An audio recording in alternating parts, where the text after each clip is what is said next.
Hi, welcome to America at its Best. My name is Rebecca Painter and I'll be your host for today's show. I am coming to you live today from SPN's 29th annual meeting in Orlando. It has been 2 years since we've had the entire network together, and it's been a crazy fun week so far. We've got people here from all 50 states, over 500 organizations, and this is where network leaders come together to share what's working in their states, to make sure that they can replicate what's happening in other states so that state solutions have national impact. You are making all of this happen. I like to think of SPN's annual meeting as the place where all the special sauce comes together to make big things happen. So I've got some special guests that I'm going to interview today and share a little bit more about what it's like here on the ground. I just found my good friend Grant Callen, who is the CEO of Empower Mississippi. If you're watching the news during this filming while we're live, Mississippi just got hit pretty hard by a hurricane. How is your family doing, Grant? They're well. We really dodged a bullet. Louisiana got hit a lot harder than we did. Mississippi had a lot of power outages, but no real damage. Good. I'm glad everybody's safe. Well, let's move on to happier things. Sure. Grant and his organization are nominated for a Bob Williams Award on Wednesday night. Grant, what are you guys nominated for? So the award we are honored is about for Best Issue Campaign. So it was focused on our efforts to pass a bill that took 2 years to get significant landmark parole reform in Mississippi. Really since the 90s, we've just had a ballooning prison system in Mississippi, and we had a lot of categories of offenses, a lot of nonviolent offenses, people that have served long, harsh sentences and still don't have the opportunity for parole. So this bill didn't mean automatic release for anybody, but it simply meant a lot of people will be able to have the opportunity to have a second chance. So they'll come before the parole board in Mississippi and have a chance to have their situation considered. Have they been a model inmate? Have they availed themselves of educational chances? Are they ready to re-enter society? So this was an effort. We worked with a big coalition in Mississippi.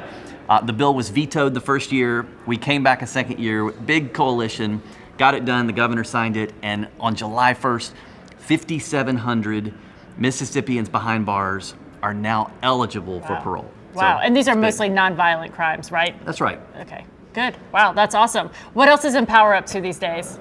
Well, so we are focused, we have 3 areas: education, work, and justice. So the pandemic has given us a big opportunity to rethink the way we think about education. You know, for a lot of people, this has been, over the last year, it's been the first real big opportunity where some parents have thought of education a little differently.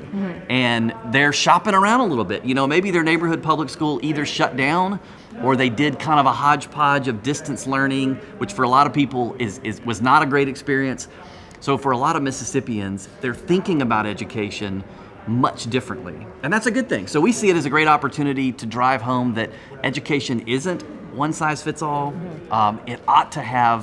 We ought to give parents a menu of options and let them find the best thing that works for their kids. Well, great. You're here right now. You've built up over the years. I mean, we've known each other for well over a decade at this point, and I know That's right. Some of your fellow CEOs you've known for a long time. You're here, you're with your colleagues from West Virginia and other states that have seen great reforms in education over the last year. What are you learning from connecting with your friends in those states? Oh, it's contagious. The energy, and more than anything, the thing that keeps me coming back, and I think this is my 14th annual meeting. I don't know if there's an award for that. You're already nominated for one award. Okay, Don't get greedy. Okay, well, share the wealth. But the thing that keeps me coming back is just the people. You know, I think about, like, in our state, at times, this can be lonely work. We're not traditional lobbyists. We're not a media organization. I can think of all the groups that we sort of don't fit the mold in Mississippi. Right. And so I love coming to annual meeting, getting involved with SPN, because we get to sort of rub shoulders with people who are in the trenches, doing the same thing we're doing in other states, and it's incredibly inspiring. Well, thank you for being here, and thank you for all the work you're doing in Mississippi and across the country. My pleasure. Thank you. I am here with SPN's friend and longtime supporter, Richard Lee, who's a business owner in Florida and one of my favorite people that I've met through my time here working with State Policy Network. Richard, welcome to the show. Thanks, Rebecca. I appreciate it. Good to be here. Well, Richard, this is your second annual meeting. What are your impressions of annual meeting? What do you think about it? This one's a little better for sure than the first one. It was 5 degrees above zero, but no, I think it's wonderful. I'm so excited. So many young people, especially under your direction and that of Tracy's, are here, and it's just great to see all the enthusiasm for the liberty and freedom that you all support, and it's just exciting. Well, it's definitely a difference from our last annual meeting in the freezing cold Broadmoor and Colorado to Orlando, Florida. It definitely is. But there are a lot of young people there 2 years ago, and there are even more here now. You make a good point. Absolutely. There is hope for the future. There is hope for the future. Good. Absolutely.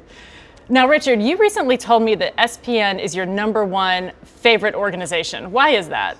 I think it has been most recently under Tracy Sharp's leadership, and meeting you and Crystal and now Victoria, and I just get real excited that you're doing all the work at the state level and not having to worry about Washington, D.C. and all of those issues. And, you know, the Constitution delegated all those powers back to the states and also to the people, and it's so exciting that they did that with the 10th Amendment.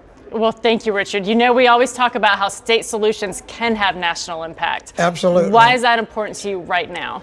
Right now, more than any other time, I think it's the thing that's going to save our country for my children, your children, and our grandchildren to be. Well, I can't agree with you more. Thank you for being here with us at annual meeting, and thank you for all of your support. I'm happy to be here. Thank you for all of your work.